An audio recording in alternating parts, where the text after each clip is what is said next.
Hi, anatomy class, week 2. You've done the first week already. How is it going? I've been grading this morning and getting there. I'm getting there. I got a little bit more to go, but we're getting there. But I wanted to make this video. You guys doing great. Doing great. Most of you are really on top of everything. So anyway, I want to talk to you guys about this week and make sure you're well prepared so you guys keep going and keep being so great about everything. So here was week 1. Hopefully you finished all of that, and if not, just finish it. It's be okay if you're a little bit slow, but that's all right. Week 2, and again, most of you are not. You're really on top of it. Week 2 is right here. This is where this video is going to be at. When we go to the course objectives, we're going to learn about chemistry. We're going to learn about matter and energy, and we're going to talk about atoms a little and molecules and how we're making them and how we're breaking them. And then we get into the different compounds, and we're going to focus on the ones that we use in the human body. So we're going to look at some inorganic ones like water, for example, and then also some organic ones like fats and sugars and proteins. And so that's kind of interesting. And nucleic acid. We got a few exercises. We got the questions like always. And it's like, oops, and we do not have joined the group yet. Don't worry about that. I should have taken that out. There's always so many little details. And it's hard not to forget a few. But I also have an exercise here where we want to explain through images and talk to you about that. We got like last week, we had an understanding concept where I ask you a few questions and I need you guys to write about it or make a little video about it. We got a few more of those this week coming. And then we have in the health integration, we have the health integration portion, so we actually do the exercises. So that's actually a much longer process than this 1 week. So with that, Georgette will do that with you guys. And then also we got this week, we got the food label analysis. And again, it's a lab portion, but basically we're going to analyze some common foods that you guys eat. And Georgette works with you guys on that as well. And then we'll finish up with the questions and tip Padlet. So let's go into a little bit more of the detailers of that. Those objectives. So when we look at the chemistry part, we have the lectures. There's actually a bunch of videos. It's a pretty long lecture. So make sure you put some time in. We talk about energy matters, then we go into the structures of the atoms and the molecules. It's like water, H2O. This is like the H or the O. Then the bonds that are created. We have different types of bonds, a couple different types. We talk about different chemical reactions and how things are made or broken down. And then we go right into biochemistry. We talk about the main inorganic compounds in the body, the water, the salts, the acid bases. And then we talk about the organics, the carbs, lipids, protein, nucleic acid, and ATP I didn't mention before. And everything is explained in bullet points of the most important parts that you need to know for these things. The other thing, as you get through the material that I want to point out to you is I also put a test review behind this tab there. And underneath there, you see all the important stuff that I need you to know explained that is going to be on the lecture exam for this stuff. So that's pretty good. My lecture exams are open book. So if you actually print that out and then highlight it and make sure you understand everything on these bullet points, that's the thing, then you should be good to go for the test. Most of my class focus is understanding and not simply only memorization. You can hold me to that if you want.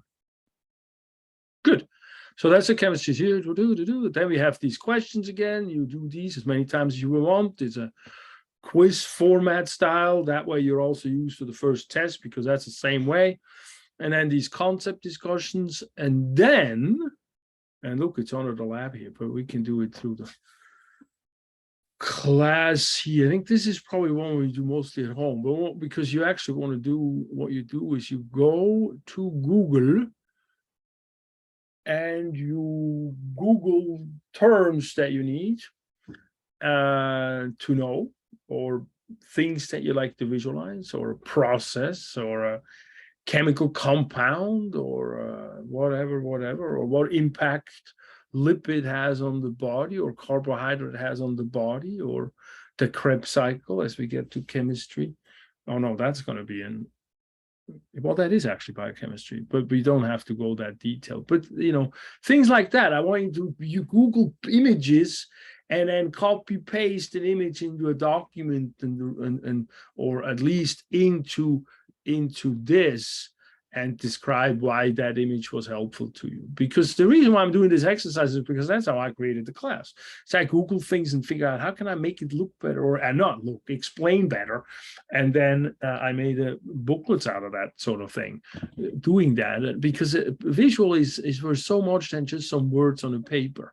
And I want to foster that process. I want to make sure you know how I made it, and you probably all do it already a long time ago, but that's why I'm making exercise around it. So explain through images, you Google images, and then, you go, it's very simple. You go into Google and you say, spinal cord or something. And you go here on the images and you see the images. And you say, oh, look, I like that one. You click on it. And then for me, I'm of a Mac, so it's double click with both fingers. And then here you copy image. And then you take that image and you paste it into a Word document, or you paste it into in here, I would think. Yeah, look at that. It came in. And then you can describe, I like this image because blah, blah, blah, blah, blah. Then you post it here, and that's it. And then when you do that, you have people see what you've done, and you see what they've done, and you look at some of theirs, and you answer some of their questions. I mean, you read some of them, give them some response, and say like, hey, I really like that. That was really cool because of blah, blah, blah. And so we do that as a discussion forum. And so then that's that part. And then the health kit is really about choosing which health challenge to do, the walking, exercising, drinking more water, or meditating. And then you communicated that with us. And now it's about doing it 3 weeks, 5 days a week, and texting the group each time you've done it and how it made you feel. All right. And so we're keeping track of that in the background. And we're also doing it. So we're also corresponding. And then as a second health challenge is this food label analysis. What I want you to do is I want you to take 5 foods that you commonly eat. And again, Georgette's going to do that with you in lab, I believe, most likely. And I want you to take a picture of these labels, and then read this label, and all of these things you're going to extract out of this label as knowledge. Take 3 sort of foods that are sort of processed, but take everything that you're eating. But at least I want you to take 1 fruit and 1 vegetable, and you Google those things and get the label out from Google on those. So that would be cool. All right, so that's this for this week. And then don't forget at the end to go with a Padlet and finish up and write something in there that you've said had an aha, or look, see, somebody already did, had an aha moment, or had some questions that didn't work out yet. Okay, so that's it for that. All right, I hope everything's good. And feel free and pronto me or Georgette if you have any questions, and reach out. You can also, on the homepage, my phone number's there. If I don't respond on pronto, just shoot me a text and I'll respond that way. I hope you're having a grandiose time, and I'll go back to grading some more. Bye.